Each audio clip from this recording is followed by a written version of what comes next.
Before we begin this week's show, some quick parish business to attend to. The Week Unwrapped team and I are going to be appearing live on October the 5th as part of the Podcast Live Politics show in central London. For an eminently reasonable sum, you can come and watch a recording of the show where we will be joined by special guest from the For the Many podcast, LBC's Ian Dale. If you fancy coming along to that, and there are loads of other political podcasts to watch on the day as well, visit podcastlive.com, and if you use our code WEEK10 at checkout, you'll get a 10% discount on your ticket price. That's podcastlive.com and the code WEEK10.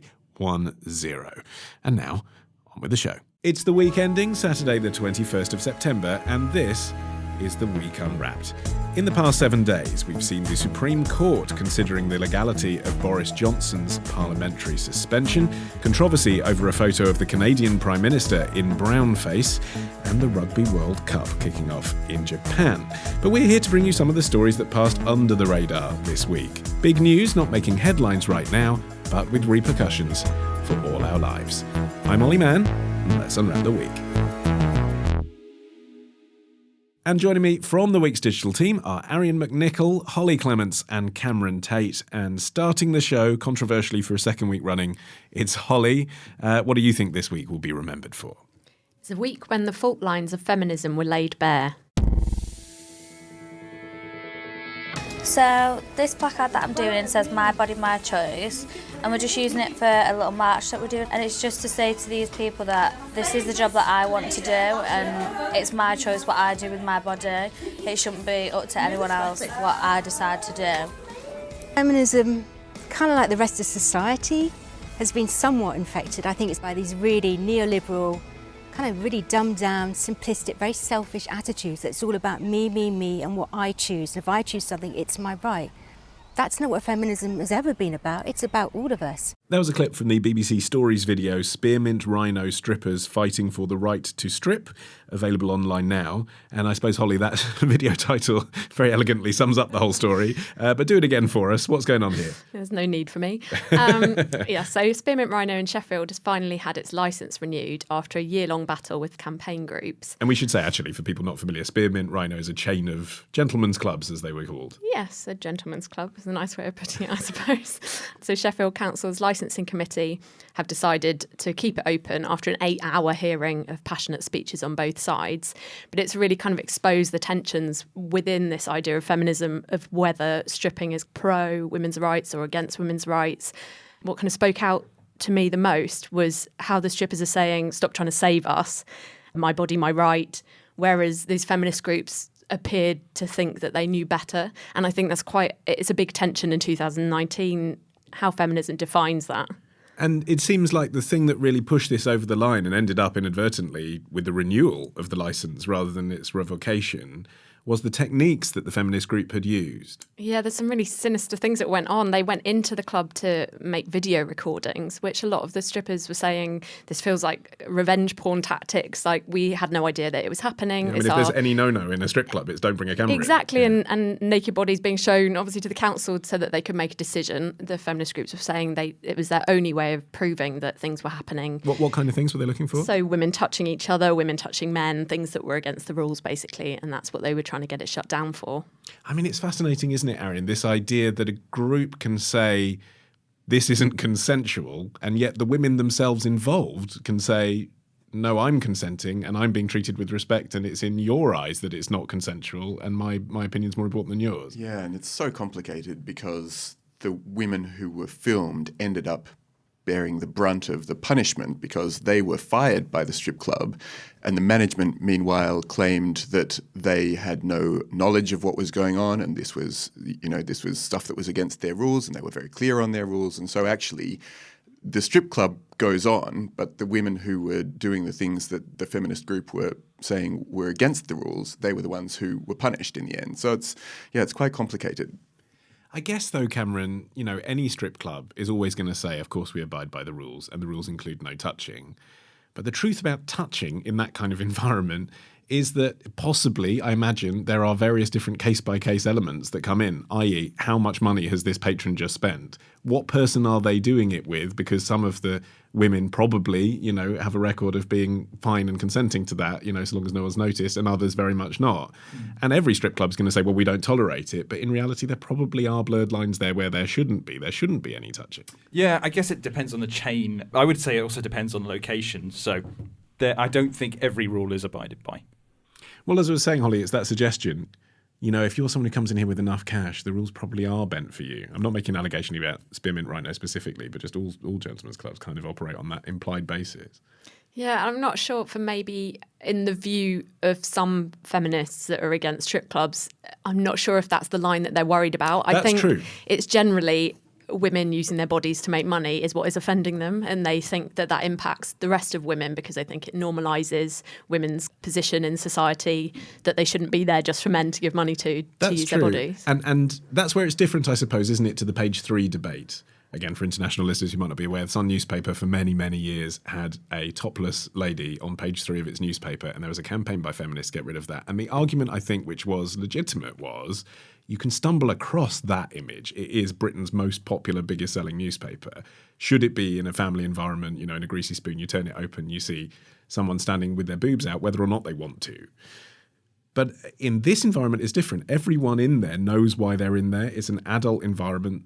And as far as we know, the women who are working there are choosing to do so and choosing to earn their money that way. Yeah, and I think Spearmint Rhino made that point that they don't even have signs outside. It's very kind of quiet location that you probably wouldn't know unless you knew it was there. But there are similarities with that, and also kind of the decline of lads mags. I know probably people have just gone to smartphones and the internet, but that public space where there are fewer naked women on show for kind of families walking past a shop or, like you say, reading your newspaper every day. I guess it's a quieter version, but in that way it's quite interesting that the strip club has stayed open. And that's why I think it's quite a big deal in that the council's come down on the strippers' side rather than the kind of page 3 pressure and the Formula 1 ladies' pressure as well that maybe Cam might want to talk about.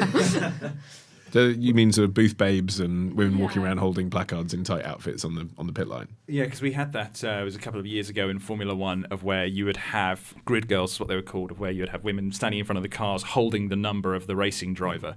And it was always kind of seen as this way of making the races more glamorous, something that very much harkened back to the 60s and 70s, and they got rid of them because it was classed as sexist. But what was quite interesting in that case is that a load of the grid girls came out and they said, look, we're actually models and we're trying to get modelling jobs here.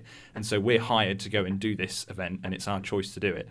And some would say that they thought it was empowering. It doesn't help, though, in that specific case that the argument came out from a lot of elderly white gentlemen in the Formula 1 community that went, oh, they're taking away our women, which just completely ruined the whole debate. But again, that context is, and I can see, family events, sporting events streamed into your home. You haven't chosen to objectify women in that way by tuning in to watch some cars going fast. Arian, can some of those arguments apply even to an establishment which is behind closed doors? Because yes, all the stripping, all the what might be qualified as sex work is happening inside, but I suppose its very location in the town centre is the thing that the council are considering. Yes, I mean, I think there's two things that are potentially problematic about strip clubs. One is that the existence in the first place, in fact, the woman who mounted the campaign, who the BBC spoke to, her point is that women taking their clothes off and doing this kind of work undermines the position of women in society more broadly. And so even if particular strippers or sex workers feel as though that's work that they want to do, her concern is that it creates bad attitudes in society in general.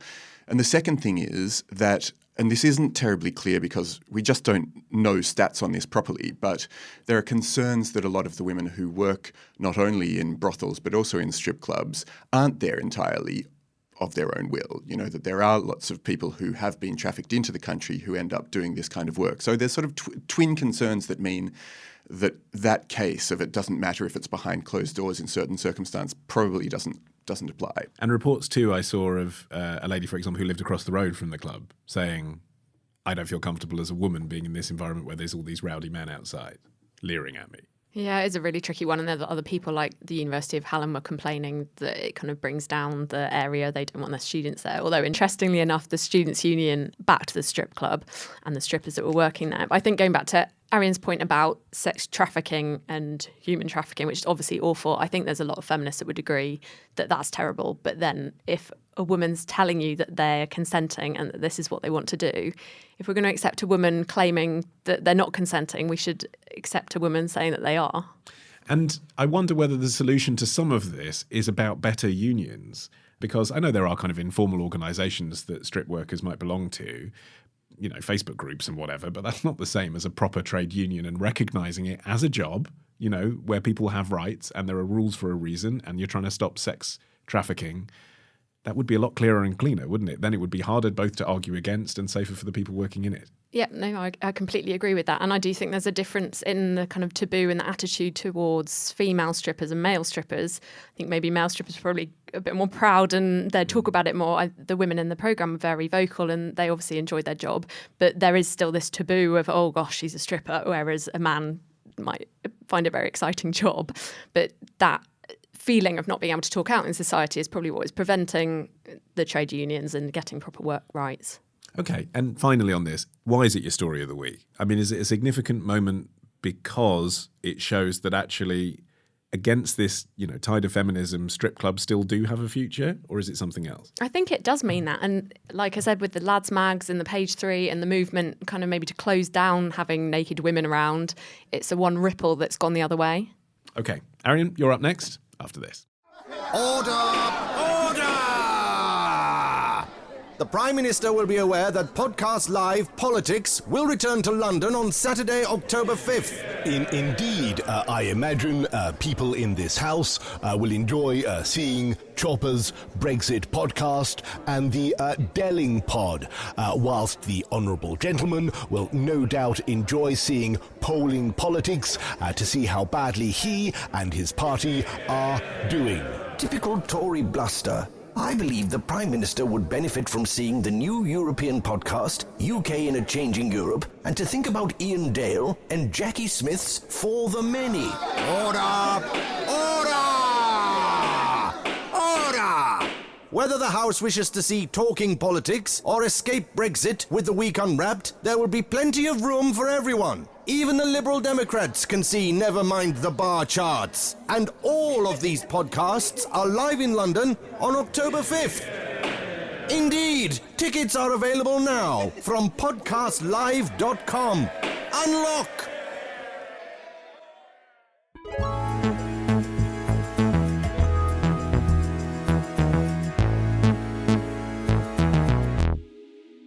Arian, your turn. What do you think this week will be remembered for? This week, 2 parents decided not to have sex, but not in that way.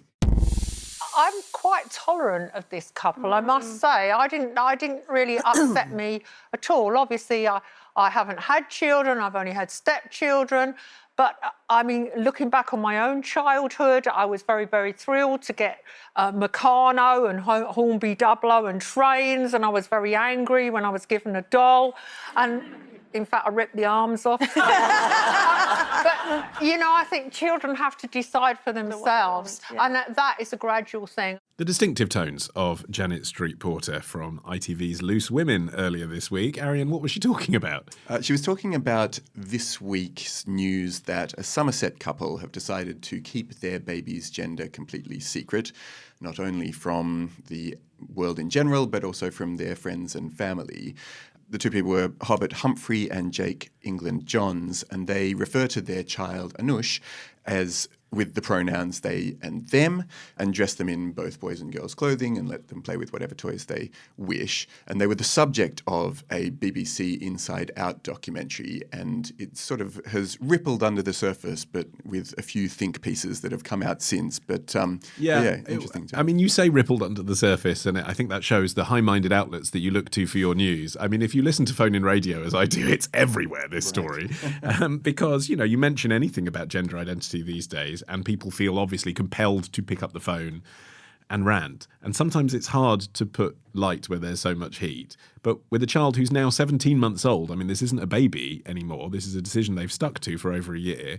Why did they make that decision to bring up their child with no gender as far as the outside world is Yeah, concerned. they're very clear. In fact, it came about when Hobbit got pregnant, and they said that they wanted to find a way to rebel against society's gender prejudices.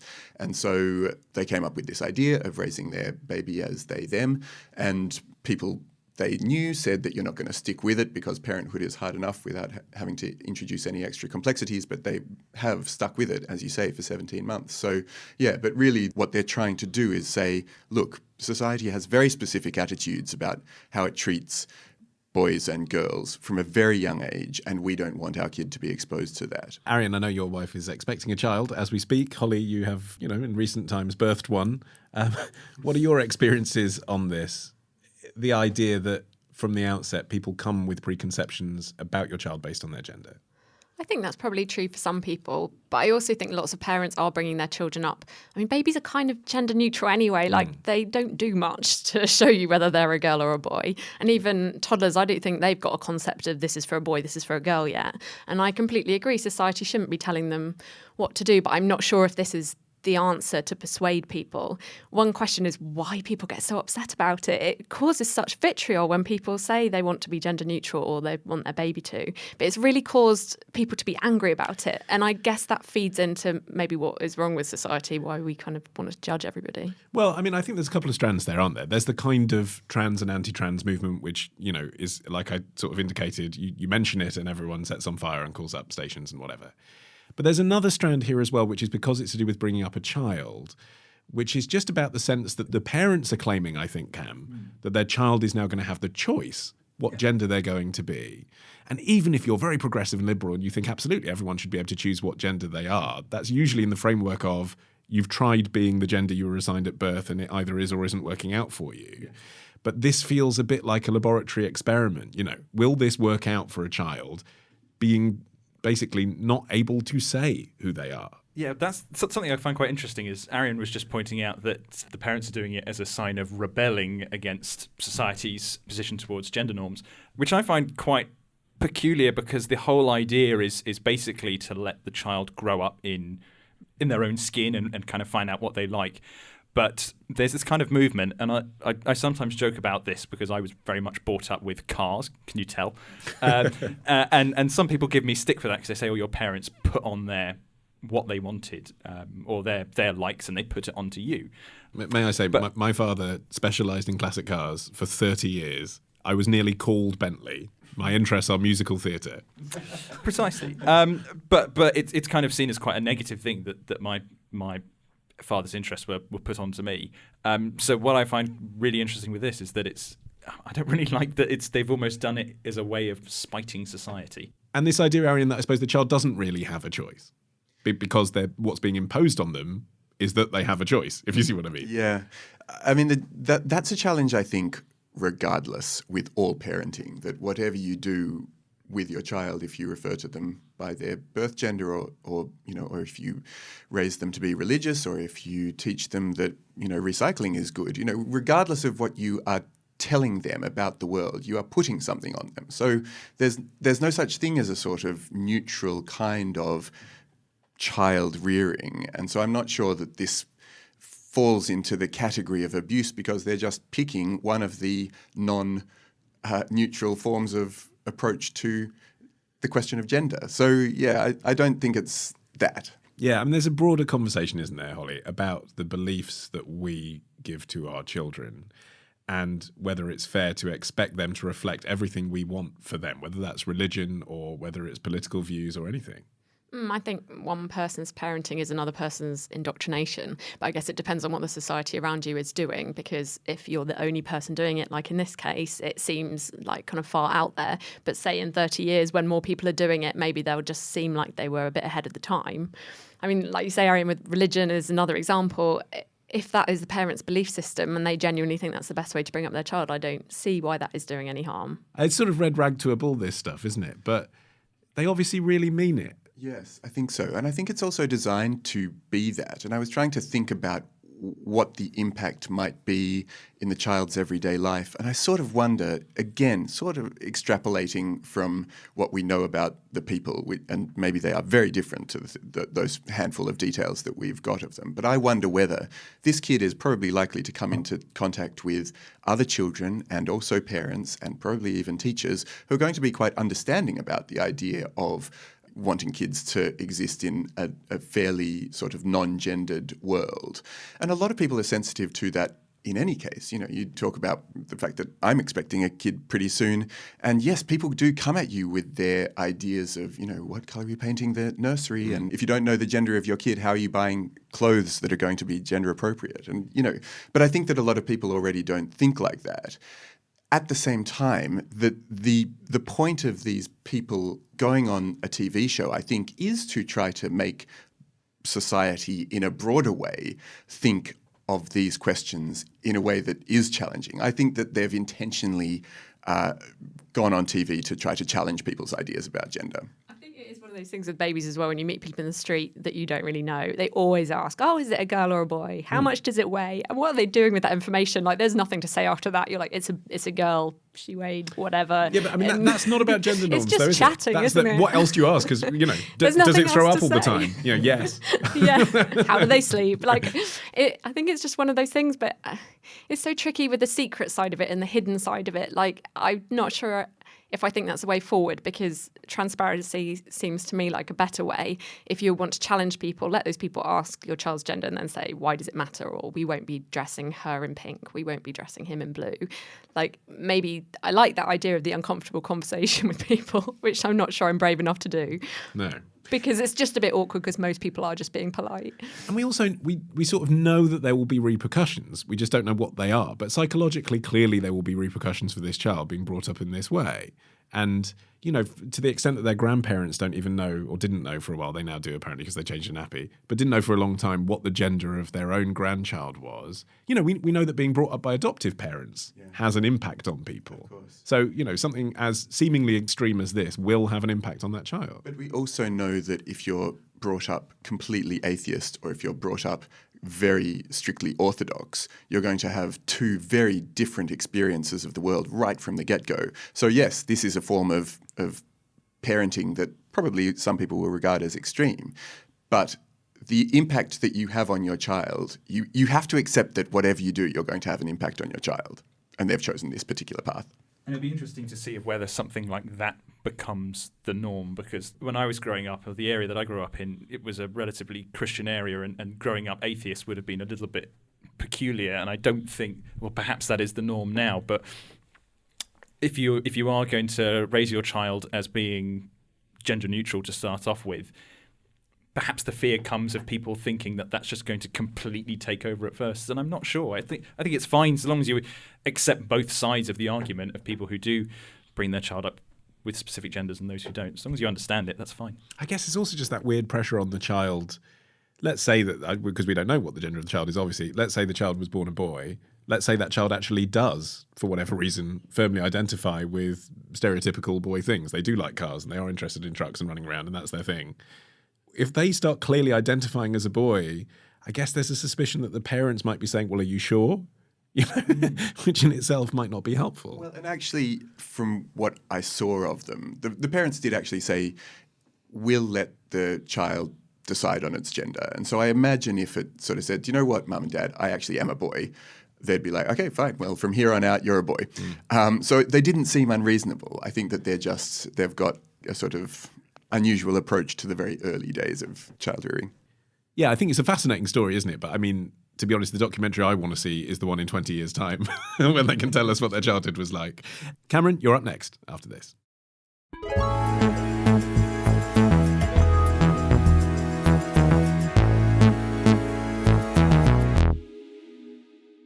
Okay, Cameron, your turn. What do you think this week will be remembered for?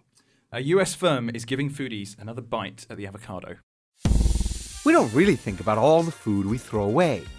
In the US, roughly 40% of the food we produce never gets eaten. That's over 365 million pounds of food each day. While that's happening, about 1 in 8 Americans still don't have a steady supply of food to their tables. And all this wasted food is a huge contributor to climate change. If global food waste were a country, it would be the third largest emitter of greenhouse gases, just behind China and the United States. So it really is an enormous problem and one of the easiest ways to address climate change. A video called Food Waste is the World's Dumbest Problem. You can watch the whole thing on Vox's YouTube channel. Cam, what's the story with food waste this week? Well, the US's largest grocery firm, which is called Kroger, has started selling avocados that are enhanced, you could say, with a substance called apeel. And it's a plant-based substance that essentially doubles the shelf life of their avocados. And how does it do that? So essentially what it does is it creates this ultra-thin kind of skin that goes around the outside of it. So every kind of vegetable or fruit or whatever has kind of its own natural skin, and what this does is it essentially adds another layer to it. So if you had a strawberry, for instance, it would then add this natural plant-based skin around the edge. You can't see it, you can't taste it, but it just adds a little bit of extra life onto it.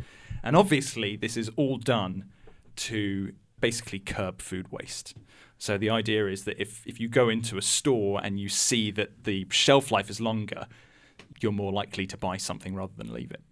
And so is this your story of the week because you think this might actually be a revolutionary answer to this obvious problem of food waste? Perhaps. The reason it's my story of the week is because it's kind of the first major company to use this product. And I noticed they're doing trials with Asda here in the UK as well. They are doing trials with Asda. Major Major supermarkets doing this stuff, yeah.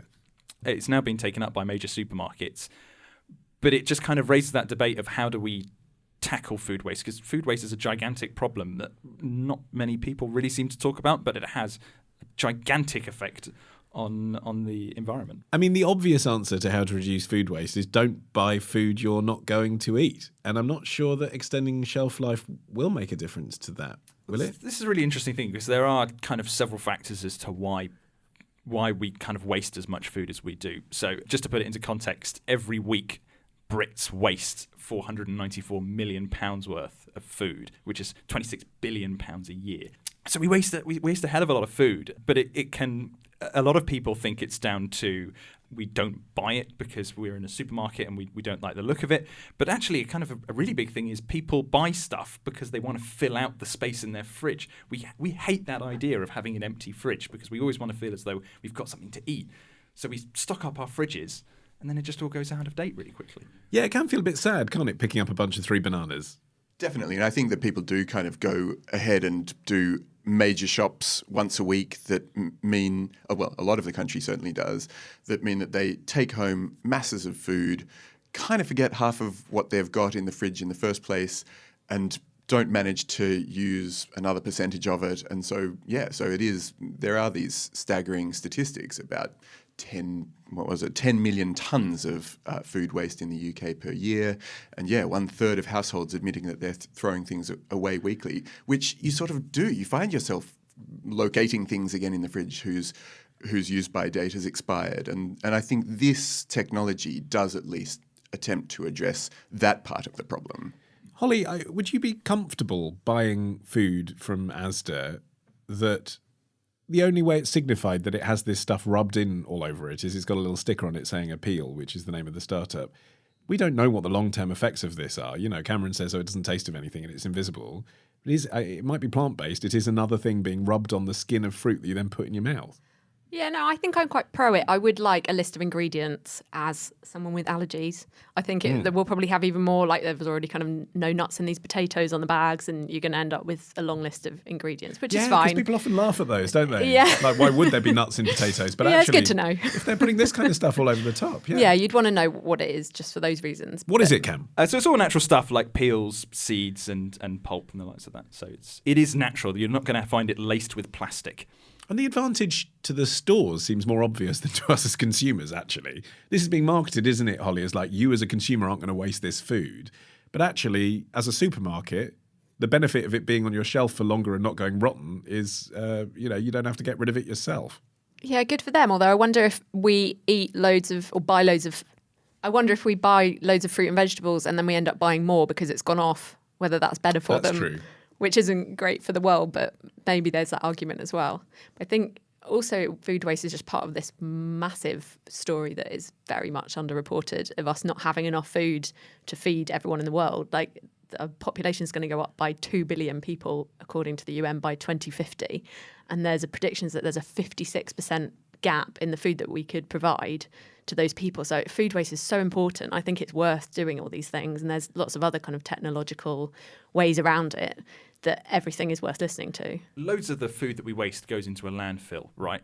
And what I didn't realise, and you're certainly not taught this at school, is that when you put food into a landfill, to properly decompose it obviously needs oxygen. And the gases need to escape back into the atmosphere. But if you put it into a landfill, you essentially trap all of that with a big, thick layer of mud, which then stores up methane, which is one of the strongest greenhouse gases. So it's you kind of think that putting food into a natural environment, it would just kind of decompose normally. But no, it's a huge contributor to global warming. And what Holly was implying there about, to an extent, the bad actors behind the scenes, we know what the solutions against food waste are. It's buying things individually, it's freezing stuff that you don't eat, and coming up with innovative ways to make, juices and soups and stuff like that. That information isn't that readily spread, perhaps because the TV channels take advertisements from the corporates that own the groceries, that sell us multiples.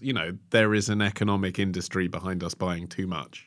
Absolutely. And I think that there's several stages in the food production and consumption process where we need to amend our behaviours, and certainly at the throwing away of vegetables that look the wrong shape and so aren't going to sell in supermarkets, then the problems of actually keeping and storing and transporting, and then this final stage of the process of people buying, letting it go off and throwing it away. There's just wastage at every stage. But I think each of them has to be addressed individually. And the good thing about this piece of technology is that it kind of spans a couple of them. Just allowing fruit to live for longer does seem like a good thing on the face of it. Yeah, I would completely agree with that kind of extending the life. It's not a bad thing. We're not coming out and saying that this is going to cause problems. I think there are more effective ways of dealing with food waste, and this could kind of tie into it. So obviously being the tech guy, there's a lot of tech that can come and help us out with these things. So there's kind of been a real rise of food sharing apps recently. So one particular one is called Olio. So Olio basically lets you get in contact with one of your neighbours and they can see what food that you've got that's left over. So let's say if I've bought a pint of milk and I'm going away on holiday and I think, this milk is just going to go bad, I can go and find one of my neighbours and say, I've got a pint of milk, would you like it? So it's kind of like a food trading platform. And obviously it's not going to be saying, this has gone out of date, do you want to give this to your next door neighbour? It's a much more effective way of kind of, I've got some food that I'm not going to use, someone else can benefit from it.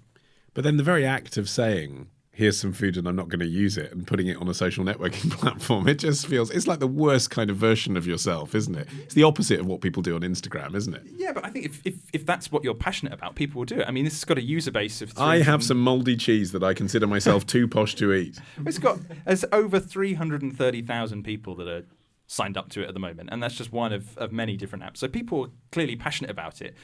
But obviously, you've got to be in the local area and doing it. That's 330,000 people across the world, which isn't actually all that much. It's a clever idea, but... There's a really interesting one from Imperial College that are trying to develop spoilage sensors. So that would be, technically, it could replace sell-by dates, best before dates. So you just put the sensor and it kind of detects the moisture in the fruit or vegetable so that you could know exactly if it's gone off, whereas just, some people tend to throw things away if it's past that date that's written on the packaging. A reusable sensor, presumably, rather than some single-use plastic that we're then going to inject into every apple.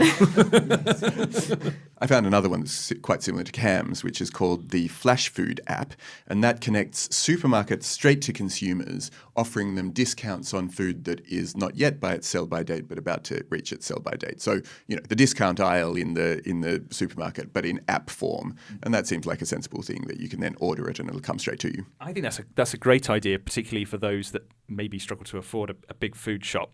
I would just hope that people wouldn't abuse it by saying, look at all this cheap food, I can go and buy as much of it, and then when they don't use it, it's like, well, I only spent 30p on it at the end of the day, so chuck it away. What was the last food stuff that you all completely wasted, let's be honest? Arian's grimacing, so he obviously has one in mind. We thrown away a steak? That was what that grimace said to me. Yeah. No, we bought some minced pork to go in a ragu that we were going to do, and it turned out that it was going to expire the day after we got home, and we hadn't spotted that, and then we didn't manage to cook it in time, and disaster. We had to throw it away. Was there a bit of a domestic about whether or not you should breach the use by date? Yes. I have that all the time. But because my wife's pregnant, we thought we best not risk it this time. Fair enough. Yeah. Holly? I have a toddler, so we have a lot of food waste. Either I eat it and have 5 meals a day, or it goes in the bin. So I'm feeling very bad about it at the moment. Cameron? I ordered a delivery pizza and ate half of it and got mild food poisoning. So I threw it away. I'm not sure that's wastage. No. It was That was a wise decision. smart idea. Yeah. It's not one you'd want to put on an app for your neighbour to come and eat. Well, that is it from this edition of The Week Unwrapped. We waste nothing. It all comes into your ears at the end of every week. If you want some mainly still ripe past episodes, just search for The Week Unwrapped on your mobile device. My thanks to Arian McNichol, Holly Clements and Cameron Tate. I've been Olly Mann. Our music is by Tom Morby, the producer Sarah Miles at Rethink Audio. Until we meet again to unwrap next week,